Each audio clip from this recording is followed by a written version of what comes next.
இந்த வீடியோல நம்ம பேச போற விஷயம் ரொம்ப ஒரு முக்கியமான டாபிக் தாங்க. அதாவது பொதுவா எல்லாருமே ட்ரேடிங்ல ஃபேஸ் பண்ணக்கூடிய இஷ்யூ தான் லாஸ். அதாவது இந்த லாஸ் அப்படின்றது ரைட் ஓகே. லாஸ் ட்ரேடிங்ல வர்றது ஒரு பிரச்சனை கிடையாது. அது ஆஸ் யூசுவல் எல்லாத்துக்கும் இருக்கக்கூடிய பிரச்சனை தான். அந்த லாஸ்ல இருந்து ரிகவர் ஆகி வந்தா தான் கன்சிஸ்டன்ட் ப்ராஃபிட் அப்படின்றது மேக் பண்ண முடியும். ரைட். இதெல்லாம் ஒரு பக்கம் இருக்கட்டும். இதெல்லாம் சைக்காலஜிக்கல் ஃபேக்டர்ஸ். ரைட். அதெல்லாம் விட்டுருவோம். பட் பொதுவா நீங்க ஒரு புரோக்கர் அல்லது இப்போ நம்ம செபி மாரி இருக்கக்கூடிய ஒழுங்குமுறை அமைப்புகள், இவங்களுடைய வெப்சைட்லாம் அல்லது இவங்க குடுக்கக்கூடிய ப்ரெஸ் ரிலீஸ் அந்த அவேர்னஸ் சம்மந்தப்பட்ட டீட்டெயில்ஸ் பார்த்தீங்கன்னா, 70% 63% 90% இப்போ நம்ம ரீசென்ட்டா செபி கூட 93% வந்து ஒரு ஓவரால் நம்மளது வந்து டெரிவேட்டிவ்ஸ் ட்ரேடிங்கில ரொம்ப லாஸ் பண்றாங்க. அது யார் என்னென்ன கேட்டகரி அவங்களோட இன்கம் எப்படி இருக்குது? பட் அவங்க ஓவரால் மார்க்கெட்ல கொண்டு வந்து எப்படி லாஸ் பண்றாங்க? அவங்களுடைய பிஹேவியர் இந்த மாதிரி கம்ப்ளீட் டேட்டா வந்து ரிலீஸ் பண்ணியிருந்தாங்க. ரைட். இதெல்லாம் ஒரு பக்கம் இருக்கட்டுங்க. நம்ம ஆவரேஜா 100% இப்போ ட்ரேட் பண்றாங்க அப்படின்னா, அதில ஒரு 90% லாஸ் பண்றாங்கன்னே வச்சுக்கோங்க. அப்போ இந்த 10% மட்டும் எப்படி அந்த கன்சிஸ்டன்ட் ப்ராஃபிட்டோ அல்லது ஒரு ஒரு எப்படி சொல்றது? அவங்க குரோத்த நோக்கி ஒரு இன்வெஸ்ட்மென்ட் பெர்ஸ்பெக்டிவ்லயோ யோசிச்சு, மார்க்கெட்ல இந்த 10% மட்டும் ப்ராஃபிட் பண்றதுக்கான காரணங்கள் என்ன? ஸோ அதத்தான் இந்த வீடியோல நம்ம பேசப் போறோம்.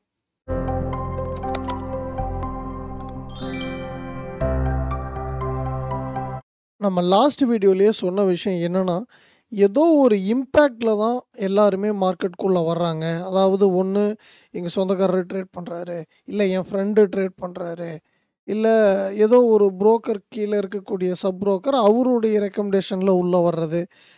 இப்படி ஒரு அட்வைசரி இருக்கிறாங்க. அவங்க வந்து நமக்கு கால்ஸு, எங்க என்ட்ரி போடுறது, எப்படி என்ன பண்றது, ட்ரேட் போடுறதுன்னு சொல்லி குடுத்துருவாங்க.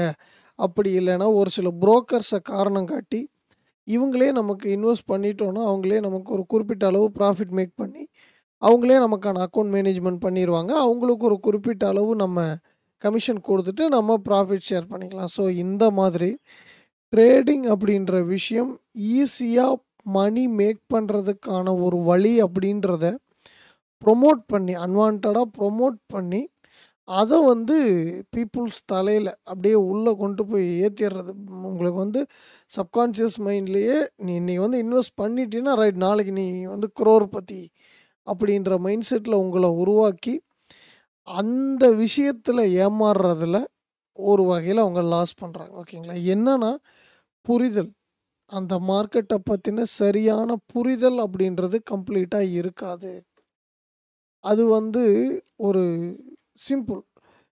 மார்க்கெட்ல டைமிங் அப்படின்றது ரொம்ப முக்கியம். ஓகேங்களா? அதே மாதிரி நீங்க உங்களுடைய டைமிங்க்கு தகுந்த மாதிரியான ட்ரேடிங் ஸ்கிரிப்ட், அந்த ட்ரேடிங் ஸ்கிரிப்ட் ரொம்ப முக்கியம். உங்களுடைய மைண்ட் செட்டுக்கு தகுந்த மாதிரி. உங்கனால டெரிவேட்டிவ்ஸ் பண்ண முடியும். நிஃப்டி தான் பண்ண முடியும். Right okay. நிஃப்டி மட்டும் பண்ணலாம். இல்ல நான் ஸ்டாக் ஆப்ஷன் பண்றேன். கமாடிட்டி ஆப்ஷன் பண்றேன். ஸோ இந்த மாதிரி பல வகையில நீங்க வந்து யோசிக்காம, சிம்பிளா இனிஷியல் ஸ்டேஜ்ல நம்ம எப்படி அத ஸ்டெப் பை ஸ்டெப் க்ரோ பண்ணணுன்ற புரிதல் இருக்காது. அண்ட் அதே மாதிரி பார்த்தீங்கன்னா, ஒரு இன்வெஸ்டரா இருக்கிறாரு அப்படின்னா, இப்ப நான் சொன்ன மாதிரி, இல்லப்பா நம்ம வந்து ஜஸ்ட் அந்த கம்பெனியோட அக்கவுண்ட் கிரியேட் பண்ணி அமௌண்ட் போட்டா போதும். அவங்களே நமக்கு ட்ரேட் பண்ணிப்பாங்க. இப்படின்ற அந்த ஃபோக்கஸ் எல்லாம் விட்டுட்டு, நீங்க ஒரு இன்வெஸ்டர் அப்படின்னா, நீங்க இன்வெஸ்ட் பண்ணக்கூடிய செக்டார் பத்தி கம்ப்ளீட்டா பேசிக் அனாலிசிஸ் பண்ணணும். அட்லீஸ்ட் ஒரு சிம்பிள் பேசிக்ஸ்னாச்சும் அனாலிசிஸ் பண்ணணும்.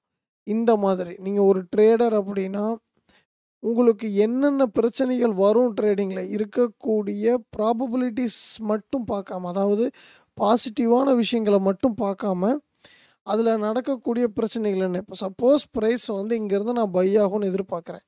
எனக்கு கரண்ட்டா இங்க ட்ரேட் ஆயிட்டுருக்கு. இங்கேருந்து பை ஆகும்னு எதிர்பார்க்குறேன், செல் ஆகும்னு எதிர்பார்க்குறேன் அப்படின்னா, சப்போஸ் அது ஃபெயில் ஆச்சுன்னா என்ன நடக்கும்? அப்படின்ற ஒரு விஷயத்தையும் யோசிக்கணும் ட்ரேடிங்ல. ஓகேங்களா? இந்த பை நான் எதிர்பார்க்குறேன், போகல. சப்போஸ் கீழ திரும்புச்சுன்னா என்ன பண்ணலாம்? ஸோ இந்த 2 சைடும் அந்த குயிக் ரியாக்ஷன் அப்படின்றது ரொம்ப முக்கியம். ஸோ இது எல்லாமே ஒரு விஷயம் என்னன்னா, மார்க்கெட் பத்தின புரிதல். நான் சொன்ன மாதிரி பிளைண்டா யாரோ ஒருத்தர் சொல்லக்கூடிய வார்த்தைகள நம்பி உள்ள போறதுனால ஒரு ஒரு பக்கம் லாஸ் பண்றாங்க. இன்னொரு விஷயம் technical wise analysis. Technical wise analysis எப்படின்னா, இப்போ சிம்பிளுங்க. ஸ்ட்ராட்டஜிஸ் நிறைய க்ரோ ஆயிருச்சு. எல்லா ஸ்ட்ராட்டஜியுமே இந்த கேண்டில் ஸ்டிக் சார்ட்டை வச்சு தான் சொல்லிக் கொடுக்குறாங்க. ஓகேங்களா? நீங்கள் எந்த ஸ்ட்ராட்டஜி எடுத்தாலும் ஒன்று கேண்டில் ஸ்டிக் சார்ட்டு, இல்லைன்னா இந்த மாதிரி லைன் சார்ட். ஸோ இந்த மாதிரி விஷயத்தை வச்சு தான் நமக்கு டீச் பண்ணுறாங்க. ஓகே. அப்போது இந்த கேண்டில் ஸ்டிக்குள்ளே என்ன இருக்குதுங்கிறத சிம்பிளாக புரிஞ்சுக்க ஆரம்பிச்சிங்கனாவே போதும். இதை தாண்டி ஸ்ட்ராட்டஜி புதுசாக மார்க்கெட்டை ஒவ்வொருத்தரும் ஒவ்வொரு வகையில் பார்க்கும்போது அவங்களுக்கு ஒவ்வொரு விஷயம் தோணும். அதை அவங்க எல்லாமே ப்ரொமோஷன் பண்ண தான் செய்வாங்க. அது வந்து தப்பு கிடையாது. அது வந்து அவங்களுடைய பர்சனல் பிஸ்னஸ். பட் ஆனால் நீங்கள் டெக்னிக்கல் அனாலிசிஸ் பண்ணுறீங்க அப்படின்னா கம்ப்ளீட்டாக கேண்டில் ஸ்டிக்கை புரிஞ்சுக்க ஆரம்பித்தாலே போதும். ஓகேங்களா? அதை தாண்டி புதுசாக இந்த ஸ்ட்ராட்டஜி வருது, அந்த ஸ்ட்ராட்டஜி வருது, இந்த மாதிரி ஒவ்வொரு ஸ்ட்ராட்டஜியாக ஸ்விட்ச் பண்ணிகிட்டே போயிட்டு இருந்தீங்க அப்படின்னா நீங்கள் எந்த ஒரு பிளான்லேயும் ஸ்ட்ரிக்டாக நிற்க முடியாது. இதில் இன்னொரு பிரச்சனை என்னென்னா, நீங்கள் எந்த ஸ்ட்ராட்டஜி எடுத்துகிட்டு வந்தாலும் அதுலேயும் ட்ரேடிங்கில் ஃபெயிலியர்ஸ் வரும். அந்த ஃபெயிலியர்ஸை தாண்டி வர்றது தான் உங்களுடைய மைண்ட் செட். அந்த மைண்ட் செட் தான் மார்க்கெட்டோட புரிதல். அந்த புரிதலை கொண்டுட்டு வரும். ஓகேங்களா? அப்போ இது ரெண்டும் ரொம்ப ரொம்ப இம்பார்ட்டண்டான விஷயம் தேவை. அடுத்தது, அதே ஸ்கிரிப்டில் நீங்கள் டெக்னிக்கல் அனாலிசிஸ் பண்ணக்கூடிய ஸ்கிரிப்டை பார்த்தினா ஃபண்டமெண்டல் பேசிக்ஸ். ஓகேங்களா?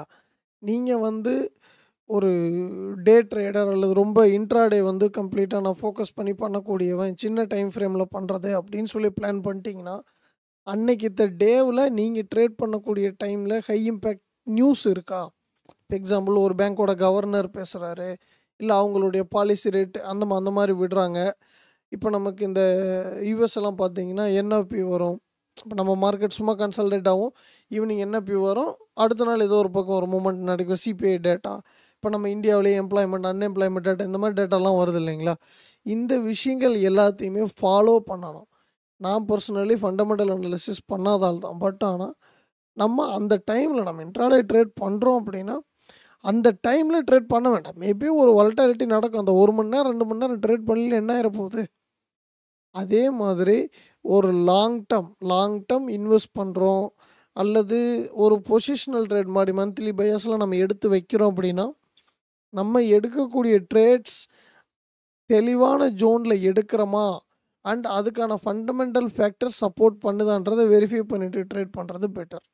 ஸோ இது எல்லாம் கரெக்ட் பண்ணியாச்சுப்பா. இதை தாண்டி மெயினாக நம்ம ஆளுங்க பண்ணக்கூடிய ஒரு பிரச்சனை என்னென்னா ரிஸ்க் மேனேஜ்மெண்ட்டுங்க. ரிஸ்க் மேனேஜ்மெண்ட்டில் முதல் விஷயம் என்னென்னா, எந்த அளவுக்கு ரிஸ்க் எடுக்கணுன்னே தெரியாது மீன்ஸ் அவங்க ஆரம்பத்தில் பண்ணுவாங்க.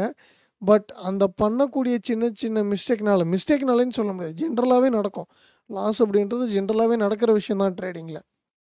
அதை ஒரு காரணமாக காட்டி அவர் யூஸ் பண்ணுனா அவருடைய ரிஸ்க் பர்சன்டேஜ், இப்போ எக்ஸாம்பிள் பர் ட்ரேட் ஒரு 1% வச்சு ஒரு ட்ரேட் பண்ணிகிட்டு இருக்காருன்னு வச்சுக்கோங்களேன்.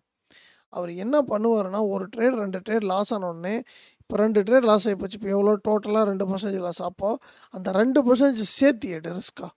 அடுத்த ட்ரேடுக்கு 2% சேர்த்து எடுக்கிறது, அடுத்த ட்ரேடுக்கு 2% சேர்த்து ரிஸ்க் வச்சிங்கன்னா இது மொத்தமாக போச்சுன்னா அன்றைக்கி இந்த டே எவ்வளோ ஓவராலாக ஒரு 4% காலி. ஓகேங்களா? அப்போது இந்த மாதிரி புவர் மேனேஜ்மெண்ட்டுனால பொதுவாகவே மக்கள் ட்ரேடிங்கில் லாஸ் பண்ணுறதுக்கான காரணம். அதே மாதிரி ஒரு ட்ரேட் போட்டுருவார், ஒரு ட்ரேட் போட்டு முடித்ததுக்கப்புறம் சின்னதாக ஒரு ப்ராஃபிட் ஓடிட்டுருக்கோம். அந்த ப்ராஃபிட்டை அவங்களால கண்ட்ரோல் பண்ண அதை வந்து கண்ணில் பார்த்துட்டே இருப்பாங்க. பட் அதை கண்ட்ரோல் பண்ணவே முடியாது, க்ளோஸ் பண்ணிடுவாங்க. அது வந்து இயர்லியாக எக்ஸிட் ஆகி வெளியே போயிடுறது. இன்னொரு விஷயம் என்னென்னா, லாஸ் போகிறப்ப விட்டுருவாங்க அவங்க பாட்டுக்கு. இல்லைப்பா அது என்றைக்காக இருந்தாலும் மேலே வந்துடும், என்றைக்காக இருந்தாலும் கீழே வந்துடும். இப்படி நீங்கள் நிறைய யூடியூபர்ஸே பாருங்கள், சொல்கிற விஷயம் என்ன அப்படின்னா, இந்த மாதிரி விட்டு நாங்களும் எங்களுடைய கேபிட்டலே ப்ளோ இருக்குது, அக்கௌண்ட்டு இதாக இருக்குது அப்படின்ற விஷயங்கள்லாம் சொல்லுவாங்க. ரீசன் என்ன அப்படின்னா, நீங்கள் ரிஸ்க் மேனேஜ்மெண்ட்டில் ஃபாலோ பண்ணக்கூடிய விஷயம், எனக்கு மார்க்கெட் இந்த கண்டிஷன் இருந்தால் ட்ரேட் போடுவேன். அப்போது நீங்கள் ஸ்டெப் பை ஸ்டெப் வரணும். ஃபண்டமெண்டல் ஃபேக்டர்ஸ் ஃபஸ்ட்டு செட் பண்ணிக்கிறீங்க. அடுத்த விஷயம் மைண்ட் செட். உங்களுடைய மைண்ட் செட் அப்படின்றது ரொம்ப ரொம்ப இம்பார்ட்டன்ட். உங்களுடைய ட்ரேட் டைமிங், நீங்கள் இன்ட்ராடே பண்ணாலும் சரி, ஷார்ட் டேர்மாக பண்ணாலும் சரி, பொசிஷனல் இன்வெஸ்ட் நீங்கள் யாராக இருந்தாலும் சரி, அதுக்கான டைமிங் கண்டிப்பாக நீங்கள் மார்க்கெட்டில் கொடுத்தே ஆகணும். இல்லை ஜஸ்ட்டு மானிட்டர் ஆன் பண்ணி வச்சுருந்தா போதும், நமக்கு சிபி ஆன் பண்ணி சார்ட் பார்த்துட்டு இருந்தால் ப்ராஃபிட், அதெல்லாம் வாய்ப்பே கிடையாதுங்க. நாங்கள் சொல்கிற இடத்துல என்ட்ரி பை போட்டுருங்க, செல் போட்டுருங்க, நீங்கள் ப்ராஃபிட் பண்ணுறலாம், அதெல்லாம் வாய்ப்பே கிடையாது. இந்த மாதிரி விஷயங்கள ஃபாலோ பண்ணுறதுனால மட்டும்தான் லாஸ்ன்றது வருது. ஸோ நீங்கள் ரெடி ஆகணும் அப்படின்னு சொன்னீங்கன்னா, மார்க்கெட்டை சிம்பிளாக புரிஞ்சுக்க ட்ரை பண்ணுங்க. அதை தாண்டி எந்த ஒரு விஷயத்தையும் ட்ரை பண்ணாதீங்க. அட்வைசரியாக இருக்கட்டும், கால்ஸாக இருக்கட்டும், தேவையில்லாத இண்டிகேட்டர்ஸாக இருக்கட்டும், இல்லை இந்த மாதிரி இல்லை அக்கௌண்ட் மேனேஜ்மெண்ட் இந்த எந்த சர்வீசஸும் வேண்டாம். இதுக்குள்ளே போனீங்கன்னா லாஸ் கண்டிப்பாக உண்டு. அதே மாதிரி நீங்கள் சூஸ் பண்ண ஸ்கிரிப்டில் பர்டிகுலராக நீங்கள் ட்ரேட் போடுற டைமில் ஃபண்டமெண்டல் எந்த அளவுக்கு ஸ்ட்ராங்காக இருக்குது, ஒரு அன்வான்டாக நமக்கு தெரியாத அளவுக்கு ஏதாச்சும் டேட்டா வருதா, ப்ரைஸ் ஒரு சிம்பிளான ஃப்ளக்சுவேஷன் இல்லாமல் ஓவரால் மேனிப்புலேஷன் ஏதாச்சும் நடக்கிறதுக்கான பாசிபிலிட்டிஸ் இருக்குதா, அந்த விஷயங்களை ஃபஸ்ட்டு ஃபண்டமெண்டலாக செக் பண்ணிக்கணும். அடுத்த விஷயம் டெக்னிக்கல் வைஸ் அப்படின்றது மல்டி டைம் ஃப்ரேம் அனாலிசிஸ் ரொம்ப ரொம்ப முக்கியம். மல்டி டைம் ஃப்ரேம் அனாலிசிஸ் தெளிவாக தெரியலை அப்படின்றப்போ நீங்கள் டெக்னிக்கல் அனாலிசிஸில் கண்டிப்பாக மிஸ்டேக் பண்ணுவீங்க. ஏன்னா டைம் ஃப்ரேம் அனாலிசிஸ் மட்டும்தான் ப்ரைஸ் நெக்ஸ்ட்டு என்ன ஆக போகுது, மேபி ஒரு சப்போர்ட் ரெசிஸ்டன்ஸ் லெவல் எங்கே ஸ்ட்ராங்காக இருக்குது அப்படின்றத கண்டிப்பாக சொல்லும். ஸோ அதை நீங்கள் தெளிவாக புரிஞ்சுக்கணும். இதையெல்லாம் தாண்டி நீங்கள் ஃபாலோ பண்ண வேண்டிய விஷயம் ரிஸ்க் மேனேஜ்மெண்ட். ரிஸ்க் எப்போவுமே ஒரு ஃபிக்ஸ்டாக எடுங்க. அது எவ்வளோ ப்ராஃபிட் போனாலும் சரி, அல்லது ஒரு சம் பர்சன்டேஜுக்கு தகுந்த மாதிரி உங்களுடைய ரிஸ்க்கை இன்க்ரீஸ் பண்ணிட்டு போங்க. அது தப்பு கிடையாது. அதே மாதிரி ட்ரேடில் என்ட்ரி ஆகிட்டிங்கன்னா என்ட்ரி ஆகிறப்பவே ஒரு எக்ஸிட் ஸ்ட்ராட்டஜி வச்சுக்கோங்க. ஏர்லியராக போய் ப்ராஃபிட்டை புக் பண்ணுறது, ஓவர் திங்கிங் பண்ணிவிட்டு இந்த சோஷியல் மீடியாவில் என்ன போட்டிருக்கான், அந்த குரூப்பில் நேற்று இந்த இந்த இந்த சார்ட் போட்டாங்களே இன்றைக்கி ஏதோ போடுவாங்களா, இன்றைக்கி ஏதாச்சும் நமக்கு பை செல் கொடுக்கறதுக்கு அல்லது இந்த லெவல்ஸில் எக்ஸிட் ஆகிடலான்ற மாதிரி ஐடியா கொடுப்பாங்களா, இந்த மாதிரி விஷயங்கள் தேடுறது வேஸ்ட். இந்த விஷயங்கள் ஃபாலோ பண்ணுறதுனால மட்டும்தான் கண்டிப்பாக இந்த நமக்கு செபி கொடுக்குற மாதிரியான டேட்டா இப்போ நம்ம ஆவரேஜாக ஃபிக்ஸ் பண்ணின 90% ஆஃப் ட்ரேடர்ஸ் அப்படின்றவங்க லாஸ் பண்ணுறதுக்கான ரீசன். ஸோ நீங்கள் இந்த மிஸ்டேக் பண்ணாமல் இருக்கணும்னா மார்க்கெட்டை தெளிவாக புரிஞ்சுக்கோங்க. நீங்கள் ட்ரேட் பண்ணக்கூடிய டைமில் ஃபண்டமெண்டல் நியூஸ் மெயினாக ஏதாச்சும் இருக்குதா, ஒரு அன்வான்டாக நமக்கு தெரியாமல் ஏதாச்சும் மேனிப்புலேஷன்ஸ் நடக்கிறதுக்கான பாசிபிலிட்டிஸ் இருக்குமா அப்படின்றத தேடுங்க. டெக்னிக்கல் அனாலிசிஸ் பண்ணுறீங்கன்னா ப்ராப்பராக அந்த ஸ்கிரிப்டோட பிஹேவியரை புரிஞ்சுக்கிட்டு டெக்னிக்கல் அனாலிசிஸ் பண்ணுங்கள். ப்ராப்பரான ரிஸ்க் மேனேஜ்மெண்ட் ஸ்ட்ராட்டஜிஸோட மார்க்கெட்டுக்குள்ளே போனீங்க அப்படின்னா இந்த 90% லாஸில் இருந்து நீங்கள் வெளியே வந்துடலாம். யார் வேணாலும் மார்க்கெட்டில் லாஸ் பண்ணிட்டு போகிறாங்க, யார் வேணாலும் அந்த இடத்துல என்ட்ரி போட்டு போகிறாங்க. எனக்கு அந்த இடத்துல என்ட்ரி இல்லை, எனக்கு இந்த இடத்துல என்ட்ரி இருக்குது அப்படின்ற தெளிவான மைண்ட் செட்டில் மார்க்கெட் அப்ரோச் பண்ணுங்கள். இந்த 90% ஆஃப் ட்ரேடர்ஸ் லாஸ் பண்ணுறாங்கன்ற கேட்டகரியை நம்ம மேபி குறைக்கிறதுக்கு ட்ரை பண்ணலாம்.